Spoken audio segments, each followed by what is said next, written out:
يلا بينا على طول بدون مقدمات نشوفوا ازاي هنحصر الخوازيق عن طريق برنامج الكاد ووحدة اكسل.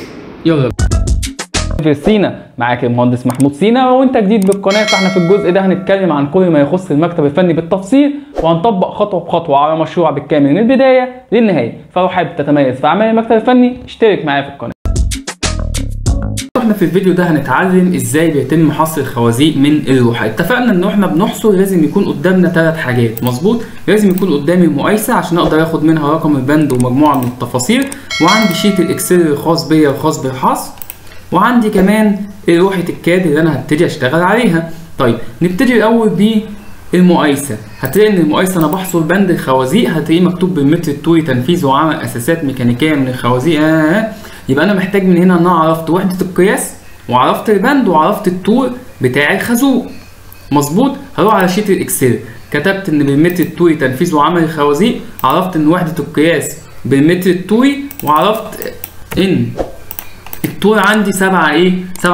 طب العدد ده بقى العدد ده انا هجيبه منين؟ العدد ده هتجيبه من خلال لوحه الكاد عن طريق امر فلتر. بس في الاول خالص عايز اقول لك ايه؟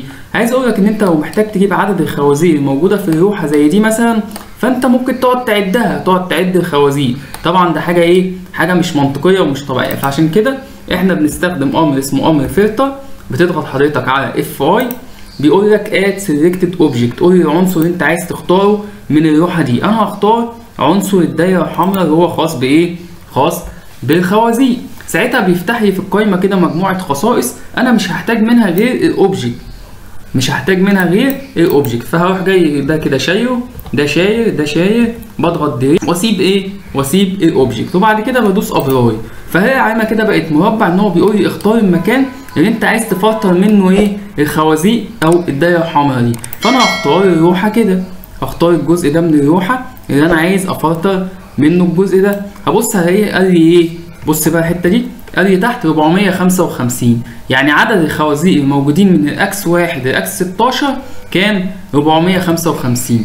تمام؟ طيب هضغط انتر واضغط موف مثلا لو عايز انا اطلعهم بره ولا حاجه الاستشاري يراجعهم. اروح جاي واخدهم كده بره حضرتك هنا كده بالشكل ده، لو هو عايز يراجعهم، عايز يشوف الدنيا فيها ايه. طيب وبعد كده انا عرفت ان هم 455، اروح على طول على شيت الاكسل واكتب 455 هيطلع لي الاجمالي. طيب لو انت مثلا عندك لوحه كبيره زي كده، بص اللوحه دي فيها قد ايه؟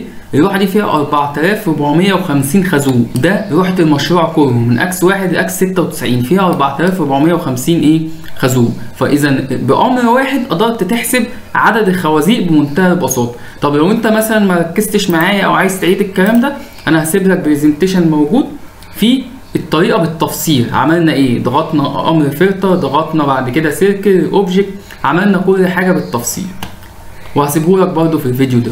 طيب باشمهندس مفيش طريقه اسهل؟ يعني انا جيت عملت الفلتر هنا ما ظبطتش معايا، لا في طريقه اسهل. بص يا معلم، انت هتعمل هتيجي من عند الرير ايزوليت هتختار العنصر، تمام، وتيجي من فوق كده، تمام، عند الايزوليت. معناها معناها كده انا اخترت العنصر ده، تمام، محتاجه وسايب كل العناصر التانيه، واروح جاي معلم عليه وعامل عامل كوبي، اخده على جنب بره كده خالص، تمام، وادوس انتر او المسطره، واجي بعد كده اروح جاي عامل ان ايزوليت، تمام، يروح جاي مرجع لي اشكال زي ما هي. انا مش عايز، انا عايز اجي عايز اجي عند الجزء ده، هو ده اللي انا هشتغل عليه.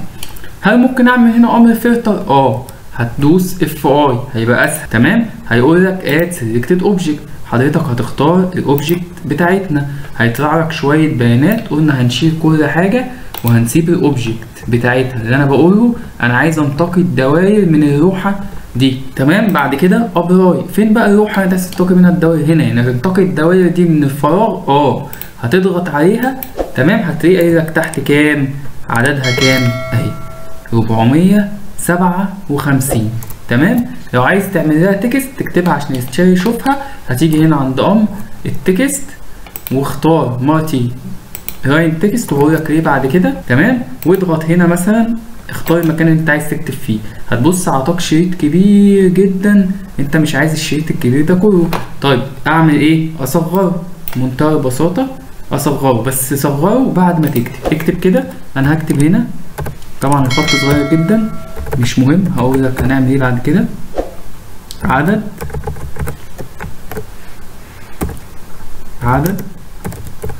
الخوازيق هيساوي طلع كام؟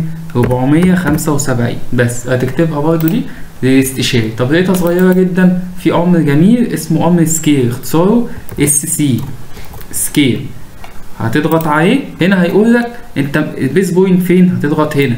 انت بقى تبتدي تكبر وتصغر زي ما انت عايز. يعني انا مثلا هكبرها كده بالشكل ده واضغط مثلا لقيتها ايه لسه صغيرة شوية، SC سكيل، راح جاي مكبر تاني كده مثلا اهي اظن كده بقت بقت مناسبة. ممكن تحطها كده في ريكتانجل كويس جميل كده، يبتدي هو الاستشاري يراجع يراجع عليها. نتأكد. طب الأول نتأكد وبالمرة نشوف أمر الفلتر تاني FR. حلو، هتلاقيه هو قايل لك إن السيركل موجودة. مش هضغط بقى سيلكتد أوبجكت، هضغط أبلاي على طول. تمام، هلاقيها كام؟ 457. أنا كنت قايلها بالغلط. إحنا هنبقى نعدل في التكست أهو على طول على شيت الإكسل. الطول عندي وأنا بفهمه بمتر الطول تنفيذ وعمل الخوازيق من أكس 1 ل 16 ومن ل اتش طبقا للروحة. طيب فاضل عندي العدد، قلنا 400 كام؟ 57. انتر، هتبص هتلاقي اجمالي بالمتر الطولي بقى 3564. دي طريقة تانية سهلة.